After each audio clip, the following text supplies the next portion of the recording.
এখানে দেখাই যাচ্ছে না যে কাঁচামরিচ আছে, কিন্তু এই যে দেখুন অনেক কাঁচামরিচ হয়ে আছে। তো এখান থেকে আসসালামু আলাইকুম সবাইকে, শুভ সকাল। আজকে অনেক বৃষ্টি আসছে।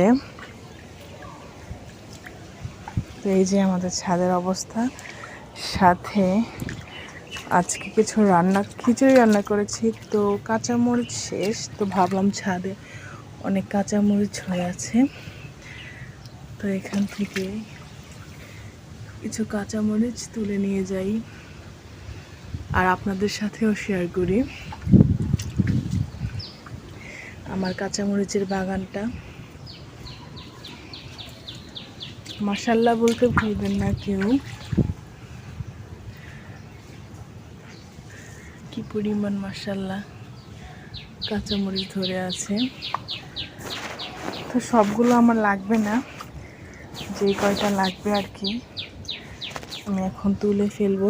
চিন্তা করতেছি কোথা থেকে তুলবো। এই যে দেখুন